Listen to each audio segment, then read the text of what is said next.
my troubled head when you're away, and I am missing you to death.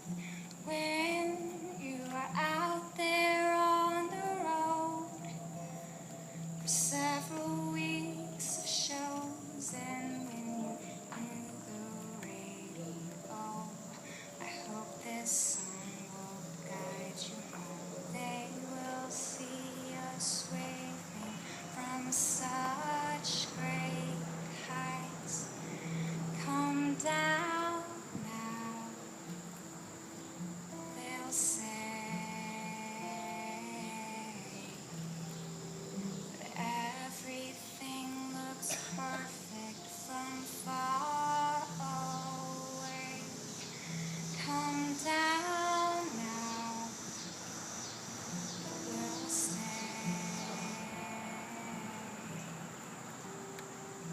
I tried my best to leave this all in your machine, but the persistent beating sounded thin upon this and that frankly will not fly.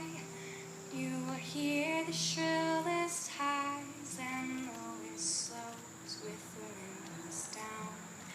When this is guiding you home, they will see us waving from such great heights.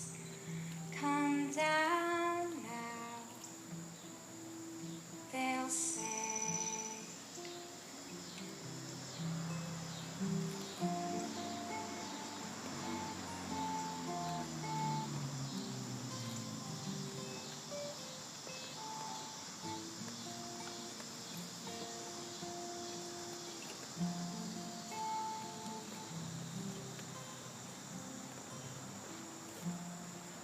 Will the guests please rise?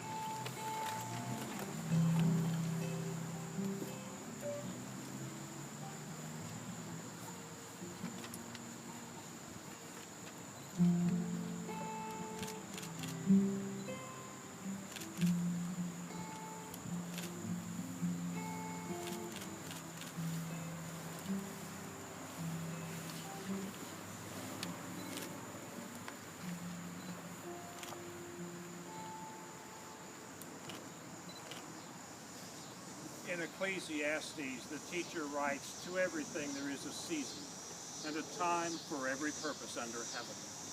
And this is the season, and this is the time to celebrate the love of Ben and Lauren. And they're very pleased that each of you are here to share these happy and sacred moments with them.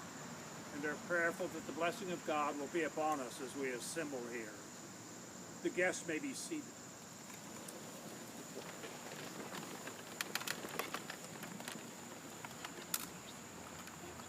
In the presence of God and before their families and these friends, we've come together to unite in marriage, Ben and Lauren.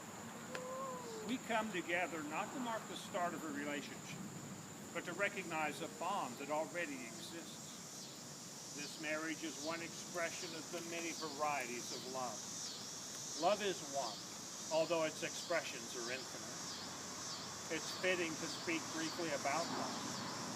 We live in a world of both faith and fear and search for meaning and strength in the seeming disorder. We discover the truest guideline to our quest when we realize love in all its magnitudes. Love is the eternal force of life. Love is the force that allows us to face fear and uncertainty with courage. But you must be of love, a little more careful than of anything. You begin your married life by the voluntary and complete surrender of your individual lives in the interest of that deeper and wider life which you are to have in common. From now on, you will be one in mind, one in heart, and one in affection. This giving of yourself in love is difficult, for you must learn to give of your love and still remain yourself. Therefore, in your giving, give your joy, your sadness, your interest, your understanding, your knowledge, all expressions that make up life. But in this giving, remember to preserve yourself. your integrity, your individuality.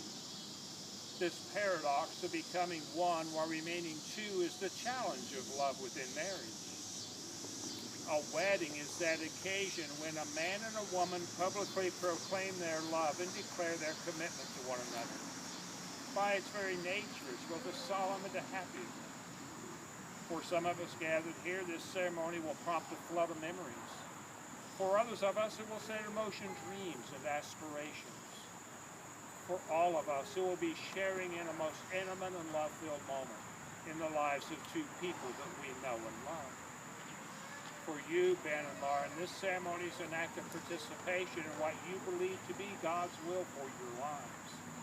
And I remind you both that the vows you take this day are sacred above words, and that your lives hereafter shall be bound together unbreakably. But the security of your marriage will not rest in any rite or ritual, nor in any of the words spoken to you. The security of your marriage will rest in the true purposes of your hearts, in your character, in the steadfastness